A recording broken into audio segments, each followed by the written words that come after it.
Labour bigwig Emily Thornberry let slip a truth about the party that many of us have known for years on the BBC's Sunday with Laura Kuenssberg on September 7th, 2025.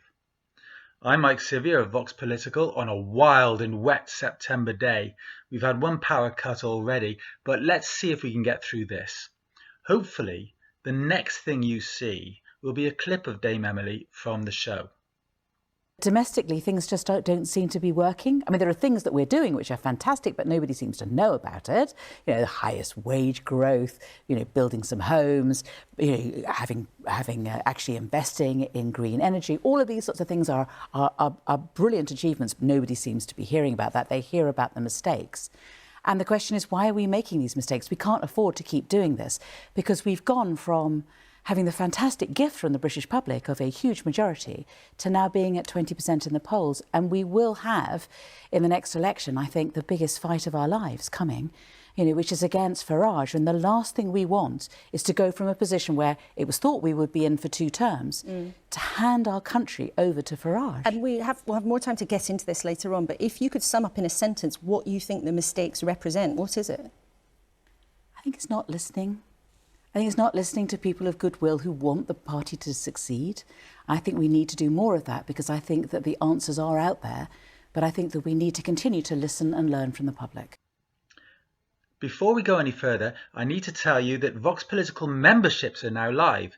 You can join as a backbencher or cabinet minister for perks like early access to videos, loyalty badges, and shout-outs.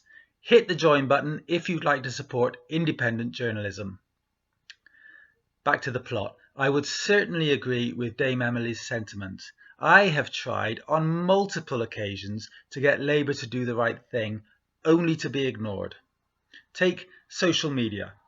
Independent media, like Vox Political, are being crushed by algorithms and arbitrary decisions from the likes of Elon Musk's X and Meta's Facebook. I have explained how this happens. Every recommended for you post is one that steals from me. And I've even written to Keir Starmer about it. But has Labour lifted a finger to defend independent voices against corporate control? Not once. Then there's disability benefits. Millions stand to lose out under Labour's policies. More than 3.2 million by the Department for Work and Pensions' own numbers. And the party shows no sign of backing down.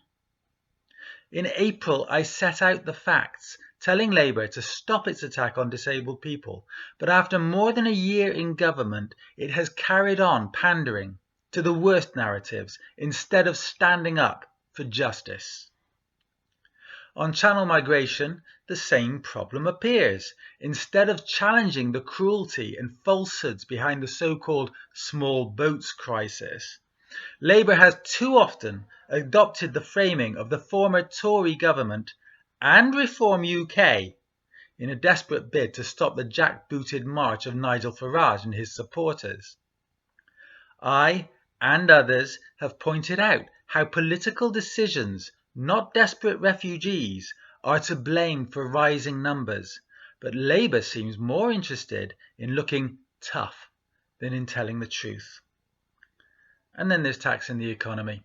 Rachel Reeves has repeatedly ducked the chance to deliver bold reform, even as evidence mounts that the UK's shrinking tax base and rising inequality are unsustainable.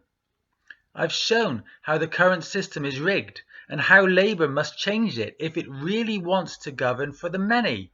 But, again, the party won't listen. So yes, Thornberry is right. Labour is not listening.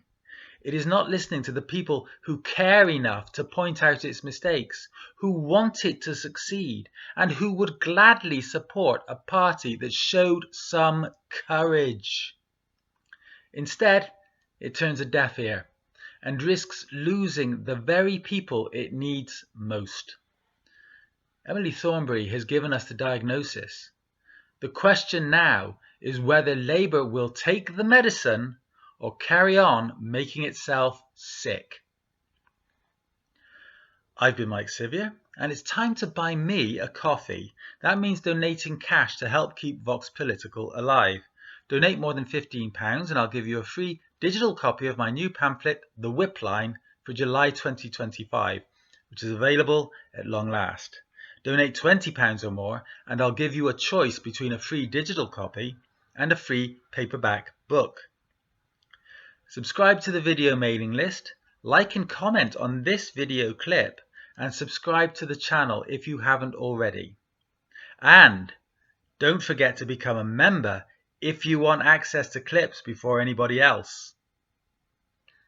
If you do all that, then not only will you have a shiny new book to read, early access to videos and a chance to lord it over everyone else with cool badges and emojis, but you'll also be helping keep this channel alive, and then you'll be able to see me in the next one.